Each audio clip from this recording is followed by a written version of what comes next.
এই দেখেন দেখেন, বলেছিলাম না এই রাখাল আর ওর মায়ার মাথা খারাপ হয়েছে। এখন বুঝলেন তো, বাঘ পালাইছে, কে দেখবে, কে মারবে, কার ছেলে মেয়ে আর স্কুলে যাবে এখন। আল্লাহ বাঁচাইছে। মা গো, আমি তো গতকাল সন্ধ্যার পর থেকে বাইরে বেরই হয় নাই। এসব পাগলামি বন্ধ করা দরকার। ব্যাপারটা চেয়ারম্যান সাহেবরে জানাইতে হবে।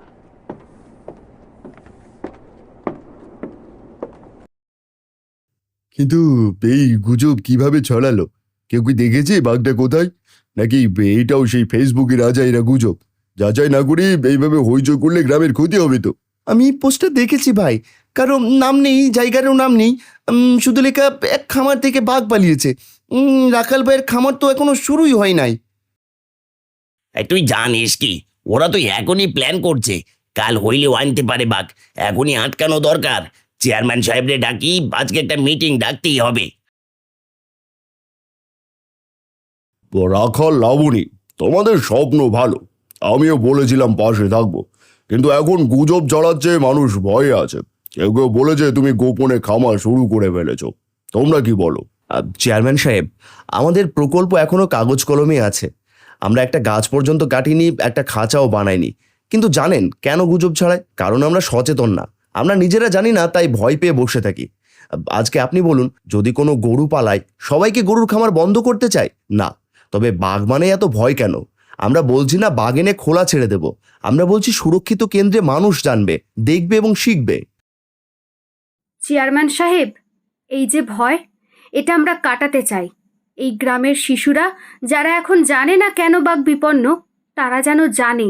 আমরা প্রজেক্ট তৈরি করেছি যা শিক্ষামূলক, গবেষণামূলক, কোনোভাবেই বিপজ্জনক না।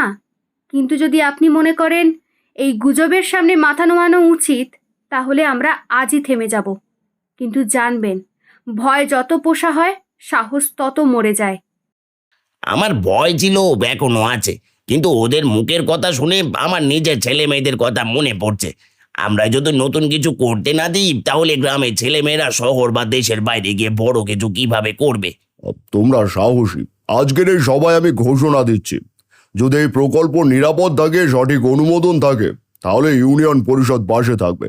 তবে এই ভয় কাটাতে তোমরা এক কাজ করো, পুরো গ্রামের সামনে একটা জনসভায় নিজেরা বুঝিয়ে বলো তোমাদের স্বপ্নটা কেবল তোমাদের না, এটা যেন হয় গ্রামের গর্ব। ধন্যবাদ স্যার, আমরা সেই সবাই এমন কথা বলবো যা শুধু ভয় কাটাবে না, বরং সাহস জাগাবে। জানিস লাবণী, আমি এই মাঠে অনেকবার একা হেঁটেছি। কখনো জুতো ছেড়ে গেছে, কখনো পেটে ভাত ছিল না, কিন্তু কখনো হেরে যায়নি। আজও হারবো না। মানুষের ভয় কাটাতে চায়, তাদের দেখাতে চায় স্বপ্ন মানে পাগলামি না, সাহসের নামই স্বপ্ন। তুই একা না রাখাল, আমরা দুজন মিলে এমন কিছু শুরু করব যা শুধু একটা খামার না, এটা হবে একটা ইতিহাস। এই গ্রামের গর্ব হবে একদিন বাঘের খামার, কারণ সেটা হবে জ্ঞানের খামার, সাহসের খামার।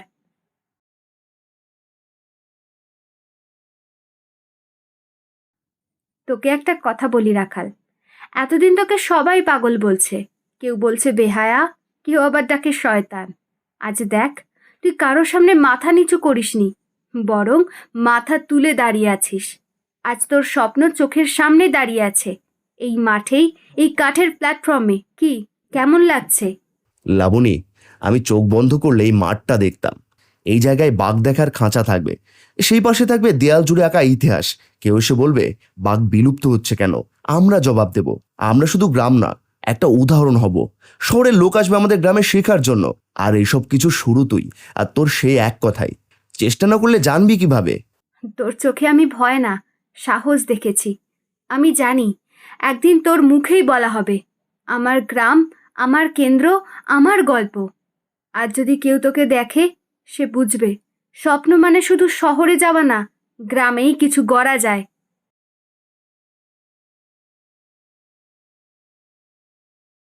প্রিয় গ্রামবাসী, আজকের এই দিনটা আমি কোনো কাগজে লিখে রাখবো না, আমি এটা লিখে রাখবো হৃদয়ে।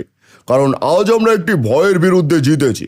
ভয়ের নাম বাঘ না, ভয় ছিল ভিন্ন কিছু করার সাহস। এক রাখাল, সে আজ আমাদের চোখে হয়ে উঠেছে এক নেতা। না, রাজনীতি দিয়ে নয়, বরং এক পাগলাটের স্বপ্ন দিয়ে। আমরা অনেক সময় ভাবি গ্রামের ছেলেমেয়েরা কিছু করতে পারে না, কিন্তু এই রাখাল আর লাবণী আজ সেটা ভুল প্রমাণ করেছে। চেয়ারম্যান সাহেব, আপনি জানেন না তো কত ভয় আমাদের। যদি বাঘ ছুটে যায়, যদি কারো ক্ষতি হয়, এই কেন্দ্র যদি একটা বিপদ হয়, তখন কে দায় নেবে? আবা সালেহা, আপনি ভয় পান, আপনার ভয়কে আমি সম্মান করি, কিন্তু আপনি যদি একবার আমার সঙ্গে খামারে হাঁটেন, যদি একবার প্রকল্পের কাগজগুলো দেখেন, যদি একবার বোঝেন আমরা কি করেছি, তাহলে হয়তো ভয়টা বদলে যাবে বিশ্বাসে। আমি বাগ আনছি না ভয় দেখানোর জন্য, আমি আনছি জানার জন্য। আপনার নাতনি হয়তো একদিন বিজ্ঞানী হবে, আর সেই গল্প শুরু হতে পারে এই খামার থেকেই। তুই ঠিক বলছিস, আমি ভয় পেয়েছিলাম, কিন্তু আজ তোর কথা শুনে আমার ভিতরে কিছু কাঁপছে। যদি সত্যি তোর এই খামারে কারো ভবিষ্যৎ গড়ে ওঠে, তাহলে তুই শুধু রাখাল না, তুই হবি পথ দেখানো আলো। এই নাম শুধু একটা জায়গার না, এই নাম একটা গল্পের। যেখানে ভয় ছিল সেখানে এখন আলো, যেখানে সন্দেহ ছিল সেখানে এখন গর্ব। তোমাদের প্রত্যেককে ধন্যবাদ। এই শুরু শুধু রাখালেন না, এই শুরু পুরো বাগপাড়ার। আমরা একসাথে বদলাবো ভাবনার মানচিত্র। একদিন এই নাম শুনে লোকজন বলবে, ওখানে না গেলে স্বপ্ন দেখতে শেখা যায় না। এই যে তাকিয়ে আছো তোমরা, এই প্রাণীটা আমাদের ভয় ছিল, আজ সে আমাদের অতিথি। সে এসেছে আমাদের শেখাতে আমরা কেমন ব্যবহার করছি প্রকৃতির সঙ্গে। সে এসেছে আমাদের শেখাতে সংরক্ষণ মানে খাঁচায় বন্দি করা না, বরং ভালোবাসা দিয়ে পাহারা দেওয়া।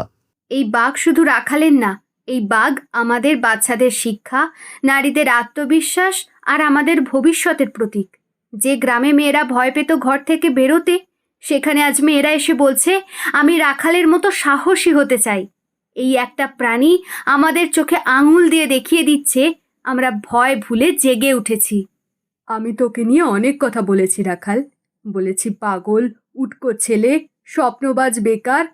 কিন্তু আজ যখন আমি এই বাঘটাকে দেখলাম, যখন দেখলাম তোর চোখে ভয় না, বরং এক ধরনের শান্তি, আমি বুঝে গেলাম তুই যা করছিস তা শুধু তোর না, আমাদের সবার জন্য। তুই আমাকে বদলে দিয়েছিস।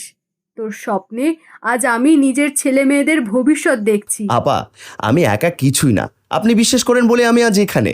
আপনার ভয় ছিল বলেই সেটা আমাকে বাধ্য করেছে প্রতিটি পদক্ষেপে সাবধান এবং আরও জবাবদিহিমূলক হতে। আপনার ভয় আমাকে তৈরি করেছে, আজ আপনার বিশ্বাস আমার জন্য সম্মান। আজ থেকে আমরা নিজেদের চিনব নতুন পরিচয়ে।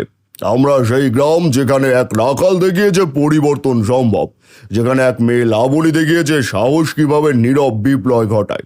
এই বাগবাড়া কেন্দ্র শুধু বাঘের খামার নয়, এটা একটা শিক্ষা কেন্দ্র, গবেষণা কেন্দ্র, একটা নতুন সমাজের সূচনা।